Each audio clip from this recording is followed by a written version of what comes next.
Praise Lord. എല്ലാ ദൈവമക്കൾക്കും പ്രഭാത വന്ദനം. ഇസ്രായേൽ ജനത്തിന് ദൈവത്തിന്റെ കരുതലുകളെ കുറിച്ച് വേദപുസ്തകം നമ്മളെ ഓർപ്പിക്കുന്നു.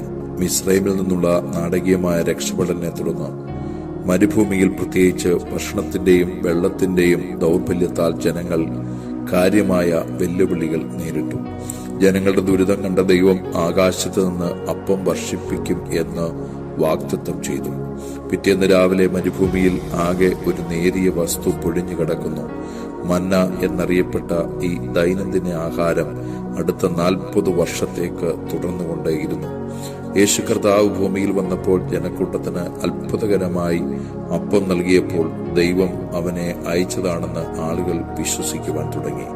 എന്നാൽ താൻ തന്നെയാണ് ജീവന്റെ അപ്പമെന്നും താൽക്കാലിക അപ്പം അല്ല, നിത്യജീവനെ നൽകുവാനാണ് താൻ വന്നതെന്നും യേശു കർത്താവ് പഠിപ്പിച്ചു.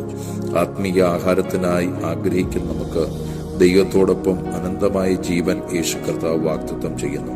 ആഴത്തിലുള്ള നമ്മുടെ ആത്മാവിന്റെ വാഞ്ചയെ തൃപ്തിപ്പെടുത്താനാണ് കർത്താവ് വന്നത് എന്ന് നമുക്ക് വിശ്വസിക്കുകയും ആ ദൈവത്തിൽ ആശ്രയിക്കുകയും ചെയ്യുമ്പോൾ നമ്മുടെ ഭാരങ്ങൾ, നമ്മുടെ പ്രശ്നങ്ങൾ, നമ്മുടെ കണ്ണുനീരിന്റെ അവസ്ഥകളെല്ലാം മാറ്റുവാൻ കഴിവുള്ള കരുത്തുള്ളൊരു ദൈവമാണ് സ്വർഗത്തിൽ നിന്നും ഭൂമിയിലേക്ക് ഇറങ്ങി വന്ന സർവശക്തനായ നമ്മുടെ കർത്താവ്.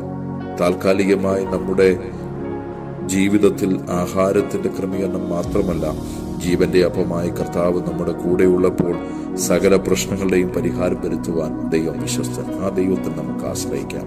കർത്താവേ, സ്വർഗപിതാവേ, ഞങ്ങളുടെ ജീവിതത്തിൽ നിലനിൽക്കുന്ന ദൈവികമായ അനുഗ്രഹത്താൽ ഞങ്ങളെ മാനിക്കുന്ന കൃപകൾക്കായി സ്തോത്രം. എല്ലാവരെയും സ്വർഗം അനുഗ്രഹിക്കണം. പ്രാർത്ഥന കേട്ടതിന് നന്ദി. യേശു ക്രിസ്തുവിൻ അൻപുള്ള നാമത്തിൽ തന്നെ. ആമേൻ. God bless you all.